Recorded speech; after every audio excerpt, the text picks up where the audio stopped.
ನೋಡಿ, ಇದು ಕರಡಿ ಹತ್ರ ಇರೋದು, ರಂಗನಾಥ್ಪುರ ಹತ್ರ. ಇಲ್ಲಿ ರೋಡ್ ಓಪನ್ ಇದೆ ಹೈವೇನಲ್ಲಿ. ಈ ರೋಡ್ ಕ್ರಾಸ್ ಮಾಡ್ತಾರೆ ಬೈಕ್ ಅವರು, ಚಿಕ್ಕ ಪುಟ್ಟ ವೆಹಿಕಲ್ ಅವರು ಎಲ್ಲ. ಇಲ್ಲಿ ಸಮಸ್ಯೆ ಏನಪ್ಪ ಅಂದರೆ, ಇಲ್ಲಿಂದ ಬಂದು ಇಲ್ಲಿ ಕ್ರಾಸ್ ಮಾಡೋಕ್ಕೆ ಬರ್ತಾರೆ ನೋಡಿ. ತೋರಿಸ್ತೀನಿ. ಕ್ರಾಸ್ ಮಾಡೋಕ್ಕೆ ಬಂದಾಗ ನೋಡಿ, ಬೈಕಲ್ಲಿ ಒಂದಿಷ್ಟು ಈ ಆ್ಯಂಗಲಲ್ಲಿ ಇರುತ್ತೆ ವ್ಯೂ. ಹಿಂಗೆ ಕ್ರಾಸ್ ಮಾಡೋಕ್ಕೆ ಬಂದರೆ ಇಲ್ಲಿ ಯಾವ ವೆಹಿಕಲ್ ಬತ್ತೈತೆ ಅಂತಲೇ ಗೊತ್ತಾಗಲ್ಲ.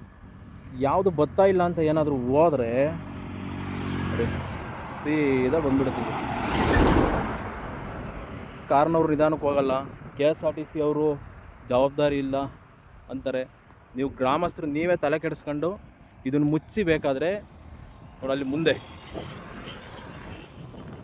ಆ ಜಾಗದಲ್ಲಿ ಓಪನ್ ಮಾಡಿಸ್ಕೋಬೇಕು. ನೀವೇ ಮಾಡಿಸ್ಕೋಬೇಕು ಅಂದರೆ, ಯಾಕೆಂದರೆ ಈ ಗ್ರಾಮಸ್ಥರೇ ಜಾಸ್ತಿ ಓಡಾಡೋದಿಲ್ಲಿ. ಹಂಗಾಗಿ ಇದು ಯಾವ ಗಾಡಿ ಬರ್ತವೆ ಅಂತ ಕಾಣೋದೇ ಇಲ್ಲ ನೋಡಿ. ರೋಡಿಗೆ ಬಂದು ನಿಂತ್ಕೊಂಡ್ರು ಅಲ್ಲಿ ಯಾವ ವೆಹಿಕಲ್ ಬರುತ್ತೆ ಅಂತ ಗೊತ್ತಾಗಲ್ಲ.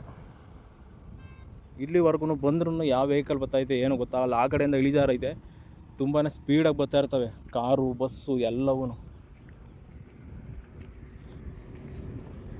ದಯವಿಟ್ಟು ಗ್ರಾಮಸ್ಥರು ಎಚ್ಚೆತ್ಕೋಬೇಕು ನೋಡಿ. ಇಲ್ಲಿ ಬಂದಮೇಲೆ ಗೊತ್ತಾಗುತ್ತೆ ಅಲ್ಲಿ ಯಾವ ಗಾಡಿ ಬರ್ತಾ ಇದ್ದಾವೆ ಅಂತ.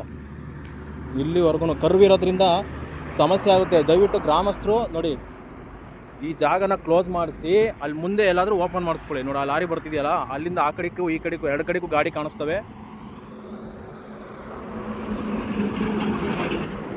ದಯವಿಟ್ಟು ಯಾರ್ದೋ ಜೀವ ಹೋದ್ಮೇಲೆ, ಇಲ್ಲ ಯಾರಿಗೂ ಆಕ್ಸಿಡೆಂಟ್ ಆದಮೇಲೆ ತಲೆ ಕೆಡಿಸ್ಕೊಳಕ್ಕಿಂತ ದಯವಿಟ್ಟು ಇನ್ನೊಬ್ರು ಜೀವ ಉಳಿಸೋಕ್ಕೆ ನೀವೇ ಹೆಲ್ಪ್ ಮಾಡಬೇಕು. ನೀವು ಗ್ರಾಮಸ್ಥರು ನೀವೇ ತಲೆ ಕೆಡಿಸ್ಕೋಬೇಕು. ದಯವಿಟ್ಟು ಈ ಜಾಗನ ಮುಚ್ಚಿಸಿ. ಆಗೋ ತೊಂದರೆಯಿಂದ ಮುಂಚೆನೇ ಇಲ್ಲೇನೂ ಆಗಿಲ್ಲ ನನಗೂ ಗೊತ್ತು, ಬಟ್ ಏನಾದರೂ ಆಗೋಕ್ಕಿಂತ ಮುಂಚೆ ನೀವು ಚೇಂಜ್ ಮಾಡಿಸ್ಕೋಬೇಕು. ಇಲ್ಲಾಂದರೆ ಯಾರಿಗಾರ ಹೇಳಿ ಮುಚ್ಚಿಸ್ತಿರೋ, ಇಲ್ಲ ನೀವು ಮುಚ್ತಿರೋ ಏನಾದರೂ ಮಾಡಿ ಅಲ್ಲಿ ಓಪನ್ ಮಾಡಿಸ್ಕೊಳ್ಳಿ. ಅಲ್ಲಿ ಮುಂದಗಡೆ ಆಗುತ್ತೆ, ಓಡಾಡ್ಕೋಬೋದು. ಒಂದು 50 ಮೀಟ್ರ್ ಮುಂದೆ ಹೋಗಿ ತಿರ್ಕೊಂಬಂದ್ರೆ ಏನಾಗಲ್ಲ, ಆಗುತ್ತೆ. ಈ ಜಾಗ ತುಂಬಾ ಡೇಂಜರು. ದಯವಿಟ್ಟು ಗ್ರಾಮಸ್ಥರು ನೀವು ತಲೆ ಕೆಡಿಸ್ಕೋಬೇಕು. ರಂಗನಾಥ್ಪುರದವರು, ಕರಡಿ ಪಕ್ಕ.